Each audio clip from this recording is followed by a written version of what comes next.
Sziasztok! Megnézzük ismét azt, hogy mit nem mond el nektek a szeretett személyetek, vagy akire gondoltok. Mi az, amit titkol, vagy nem is biztos, hogy titkol, egyszerűen csak úgy gondolja, hogy nem is érdekelne titeket. Szóval mi az, amiről jó lenne, ha beszélne, de ő nem így gondolja. Ahogy szoktam már újabban, 3 különböző kártyával, egyszer ezzel, az első sor. Nem lényeges, hogy megjegyezzem a nevét, úgyhogy nem is tudom milyen kártya. Szép, tetszik. Úgyhogy mit nem mond el.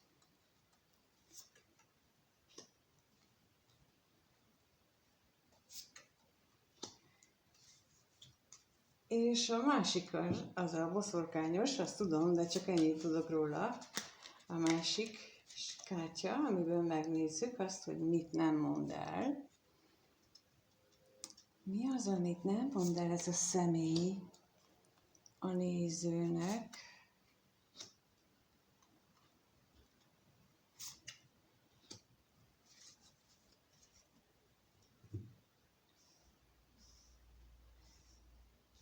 És a harmadik kártya az arról fog szólni, jó, látszik. Arról fog szólni a harmadik kártya, hogy egyébként pedig, ha mégis beszélne, akkor mit mondana, akkor mi az, amit tudatna veletek, és ez az a szöveges.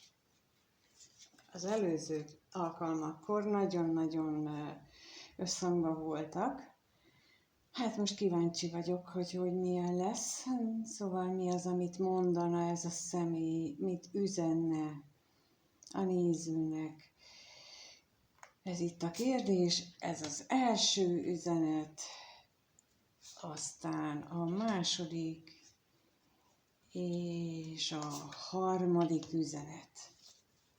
Jó, na lássuk akkor. Az első, a felső sorban a kelyhek 5-öse, aztán következik a kardok 10-ese és a napkártyája. Ezek a lapok arról beszélnek, hogy valamiféle gyászban van, egy olyan gyászban, ami hát nagyon megbántotta őt, illetve nagyon megsebezte. Egyes esetekben a hátbatámadást is jelent, de itt ez a kártya tulajdonképpen nem a hátába, hanem mellbe szúrták, és földre vitték a kardok, földre szegezték, és nem bír moccanni, anélkül legalábbis, hogy sérülést ne szenvedne. Viszont itt a kelyhek 5-öse az a fajta ábrázolás, ami most engem megfog megint, hogy 3 kehely az le van borítva, a 2 viszont áll, ráadásul az a 2 megvilágítást is kap. Csak hogy nem akar utána nyúlni.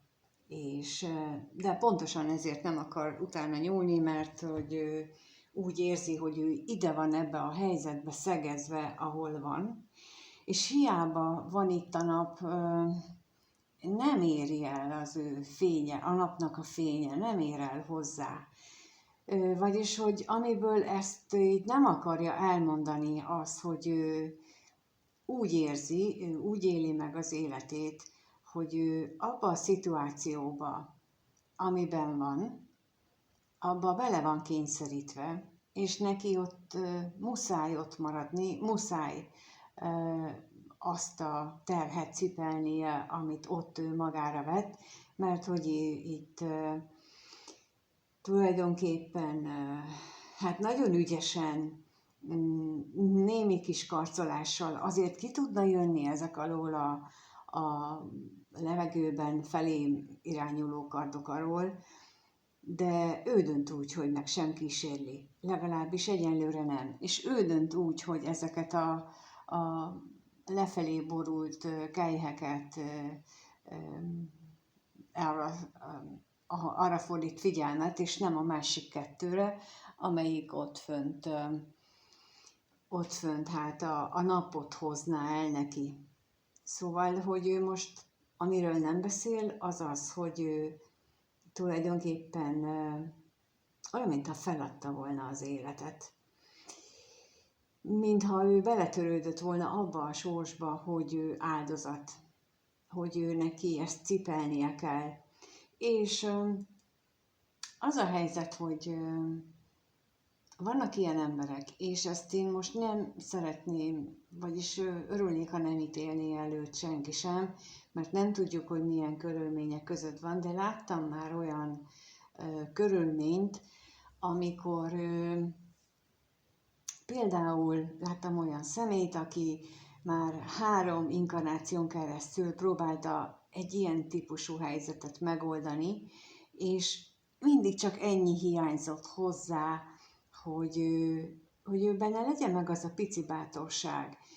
Viszont még ha meg is volt a bátorság, mert rásütött a nap is, mert ő megpróbálta volna, akkor is olyan módon kötötték meg, és akkor itt most nem ilyen mágikus kötésre gondolok, hanem ilyen emberi cselekedetekre, amit ugye hát a nem túl kedves típusú emberek csinálnak a másikkal, tehát hogy így manipulálják meg, olyan helyzetekbe hozzák, például amikor újra szül egy gyereket neki, hogy aztán még egy időre legalább maga mellett tudja, ilyen típusúra gondolok, tehát hogy amikor egy ilyen helyzetbe kerül valaki, és egyébként pedig benne van a felelősségtudat, akkor ő joggal érzi úgy, hogy ő ebből a szituációból nem tud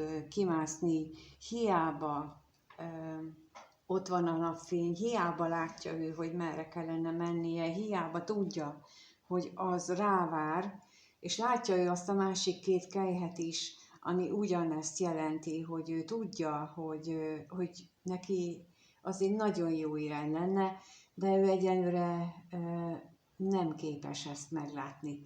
Viszont ami még nagyon szemet szúr nekem ebben az ábrázolásban, az az, hogy itt ugyan felül nagyon sötét a felhő, de az ég alja már világosodik. És ugye hajnalban világosodik az ég alja, amikor jön fel a nap. És az azt jelenti az én értelmezésemben, hogy új nap indul, új reményekkel, új lehetőségekkel, és ez valahol ő benne is ott van, de erről még nem beszél, nem mondhatja el, mert még ő maga sem hiszi el, hogy az ott most a tényleg a nap felkelte, vagy csak csalóka ábránd, és nem, tényleg nincs tovább remény. Tehát azt hiszem, hogy ő abban a szituációban, abban az állapotban, abban a fázisban van az életében, amikor fölismerte azt, hogy neki van más útja, van más lehetősége, mint amit ő eddig hitt, mint ahova ő úgy érezte, hogy ő neki áldozatként ott kell lenni, de még nem mer ő maga sem hinni benne, hogy ez valóban járható út számára, még nem meri elhinni, nem meri elkiabálni azt, hogy valójában ez milyen állapot, főleg nem neked, mert nem akar benned hamis reményeket ébreszteni, mint ahogy magában sem. Tehát még magának sem vallja be, így aztán neked sem vallja be ezt, hogy ő benne felcsillant a remény a kiút vonatkozásában. És akkor megnézzük a középső sort. A középső sorban kijött a halál nagy arkánuma, aztán a kardok 6-os, és az érmék ásza. És olyan, minthogyha ez a középső sor ennek a folytatása lenne.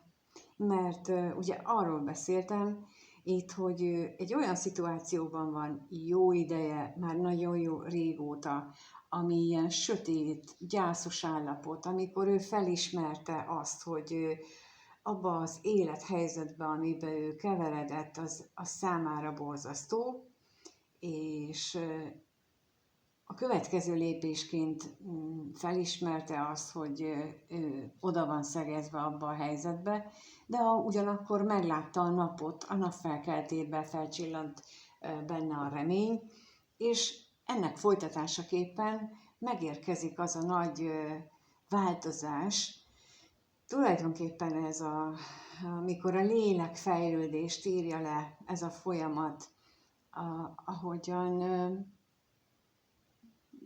gyászba borul, észreveszi, hogy ő gyászol. Már a gyász vége fele kezdi sejteni, hogy van a gyászon kívül valami más is, mint az ő gyásza, tehát hogy élnek rajta kívül még emberek, és mennek, és teszik a dolgokat, míg ő mondjuk a szobában bent kuporgott, és csak a maga fájdalmával volt elfoglalva, és amikor észrevesz, hogy vannak kint emberek, és sőt, ott kint süt a nap, akkor egyre többet nézi a napsütést. És ahogy ez így, amin így keresztül megy, azt mondhatjuk azt, hogy átment a lélek sötét éjszakáján, átment azon a fájdalmon, átment azon a gyászon, amivel ő a saját gyengeségét, a saját gyámoltalanságát síratta el tulajdonképpen, és a halál egyfajta megváltást is hoz neki, mert a halál tulajdonképpen egy nagy átalakulást is jelent, és ebben az ábrázolásban úgy jön a halál, mint egy győztes lovag. Igaz, hogy ég a feje, de a háttérben ott van egy vár, egy kisgyerek üdvözli virágcsokorral, tehát nem egy olyan módon érkezik ez a lovagnak álcázott személy, akit nem várnak, akitől mindenki csak meg szeretne szabadulni, hanem pontosan azt szemlélteti, hogy a jelenlegi helyzetéből látszik a remény, sőt, már a nagy átalakulás folyamatában is lehetséges, vagy legalábbis már a gondolati szinten megvan nála, mint ahogy itt középen a kardok hatosa ez az elindulás. Amikor úgy döntök, hogy oké, befejeztem mindent, amit eddig csináltam, azt, hogy áldozat voltam, azt, hogy én összeroskadtam az élet súlya alatt, azt, hogy én velem megtehették azt, amit megtettek, és én most megtehetem azt, hogy beülök abba a csónakba, és elindulok. És ugyan nem tudom, hogy hova megyek. Nem látszik a másik part, sőt, ezen az ábrázoláson nem is vidám a másik part, de még az is jobb, mint ahol eddig voltam. Hát, ha megnézitek, ahonnan indultunk a sötét, aztán elkezd világosodni. Ez a nap sem az a verőfényes, mert van olyan daró, amelyikben ilyen gyönyörű sárga a nap ábrázolása. Itt nem, itt még ott van a sötétnek a lenyomata. Aztán a halállapján ott van már a piros, a sárga, és már itt talán még kevesebb a sötét szín, mint a napnál. És itt, amikor elérünk ide a kardok hatoshoz, akkor azt látjuk, hogy itt még egy fokkal jobb a helyzet. Itt már világosodik, ugyan nem süt a nap, de már világosodik, és ez ő neki, azt hiszem, hogy ennek a léleknek a lélek útjának az ábrázolását látjuk. Tehát ennek a személynek, akinek az energiája most itt van, az ő lélek fejlődésének az útját látjuk. És akit ti most nézitek, ha nagyon szoros kapcsolatban vagytok egy ilyen személlyel, akkor valamilyen módon közöttök van ehhez az lélekút fejlődéséhez, vagy átalakuláshoz. Főleg, hogyha nektek ezt nem akarja elmondani, akkor azt jelenti, hogy nem akar megbántani benneteket, azt jelenti, hogy nem akar kellemetlen helyzetbe hozni, vagy döntés elé állítani titeket, hanem ő megy a saját lélekfejlődésének az útján, amin ezen keresztül kellett menni, ti legfeljebb, mint ébresztő, mármint lélekébresztő személy jelentetek meg az életében, vagy egyfajta katalizátorként, akinek az a szerepe, hogy őt magasabb hőfokra állítsa, a punyadság után elkezdjen járni, vagy ha ilyen tétován járt előtte a világban, akkor ti beindítsátok. Szóval, és emiatt aztán nem is beszél nektek, de itt most az látszik, hogy ő már legalábbis útnak indul. Na és akkor, amit elkezdtem mondani, az, hogy akik nézik, azoknál ez különböző időpontokban történt meg, vagy történik meg, vagy fog megtörténni. Tehát vagy a múltban, vagy jelenleg, vagy hamarosan, a közeljövőben történnek meg ezek a részfázisok, amin ő most keresztül megy, de a lényeg az, hogy ő neki ezen át kell mennie. És itt a középső sor végén az érmékásza van, amelyik és látjátok a színvilágában is. Itt ebben már nincsen sötétel, ebben nincsen semmi, ez maga a fényesség.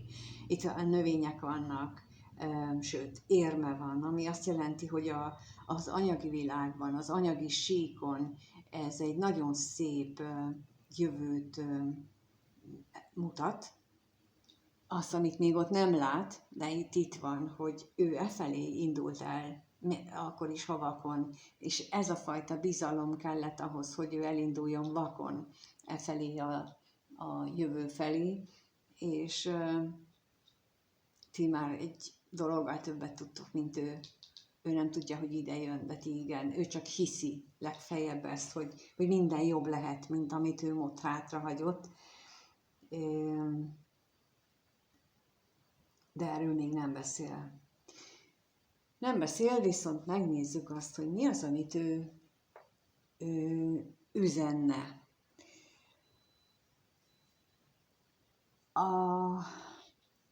Amit ezen szerepel, az azt jelenti, hogy a legnagyobb, vagy a legrosszabb félelmeimet hozza elő az élet, vagy a dolgok, amiről beszéltem. Tehát, hogy ő neki át kell menni a lélek sötét éjszakáján. Át kellett menni azokon a dolgokon, amitől ő a leginkább félt, vagy még most megy át, ugye ez is lehetséges több esetben. Szóval neki ezeken a saját félelmeit le kell gyűrni, és ezek a félelmek nagyon sok esetben nem csak a saját félelmei, hanem például a családjától örökölt félelmek. Például, amikor ilyen energiaoldást csinálok, akkor látom, hogy mennyiféle félelem van. Például volt már olyan, hogy félelem attól, hogy kiderül az ő szégyene, és akkor különböző szégyenek vannak, hogy például erőszak miatt, vagy az, hogy ő vele hogy bántak emberek másik helyen.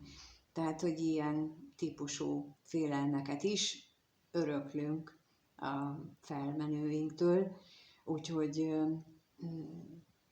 nagyon is nehéz lehetett ő neki ezt legyűrni, de úgy látszik, hogy ezzel most már tisztában van, hogy a félelmekkel van dolga, És a következő lap, milyen érdekes, az is pont erről szól, hogy mennyire félelmetes szembenézni az árnyékokkal és az igazsággal.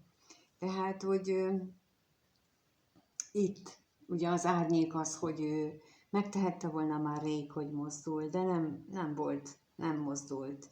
Nem mozdult, mert nem volt benne elég erő, nem volt miért, nem volt neki olyan remény sem a távolban, amiért érdemes lett volna megmozdulnia, inkább ott megadta magát, és inkább feküdt abban a sötétségben, ahova az élet vitte őt, és most belátja azt, hogy az egy árnyék világ volt a számára, de bízik abban, hogy az igazsággal most ő előbbre tud lépni, és ennek eredményeképpen valószínűleg ráébredt arra, hogy sosem akart téged bántani semmivel, amit ő tett.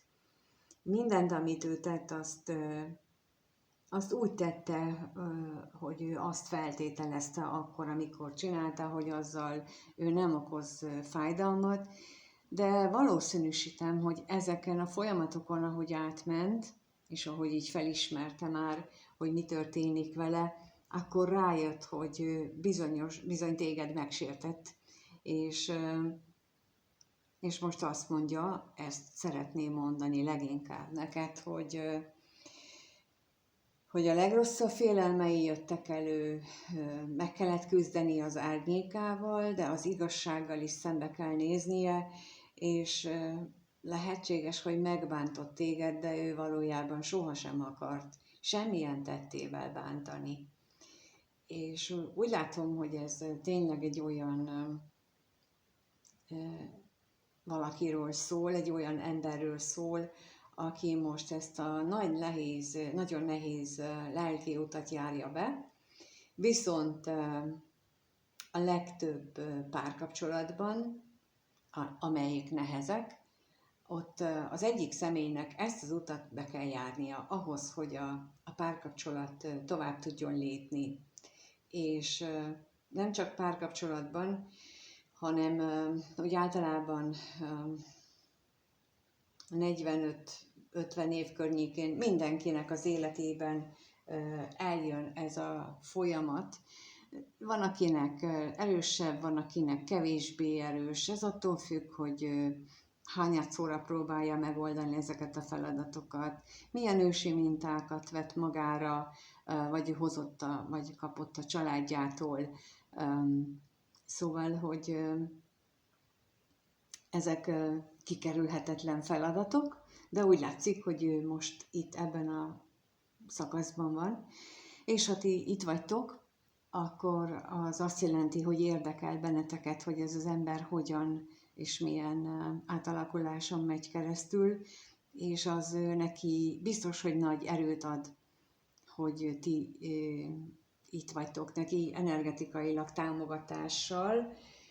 Úgyhogy én is köszönöm, hogy itt vagytok, meg ő is biztosan köszönné, ha tudná, hogy ezt így nézitek és így támogatjátok őt, mert ez egy nagyon nagy feladat.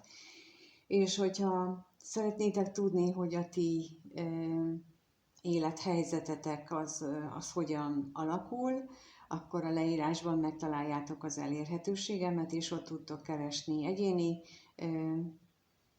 konzultációra, ahol meg tudunk beszélni mindent. Ez egyéni szóbeli, tehát úgy értem, hogy beszélgetünk, és nem videót készítek, és ott át lehet kérdezni, meg át is tudjuk beszélni mindenfélét, hogy mi hogyan van, hogyan lehet értelmezni a ti helyzetetekben. Úgyhogy köszönöm szépen, hogy itt voltatok és nézitek. Köszönöm, ha megírjátok azt, hogy mit gondoltok erről a lélek sötét éjszakáról, ti megtapasztaltátok-e már, vagy hogyan éltétek meg. Köszönöm, ha megírjátok ezt a kommentben, a lájkot és a feliratkozást is köszönöm. és mindenkinek minden jót kívánok. Sziasztok!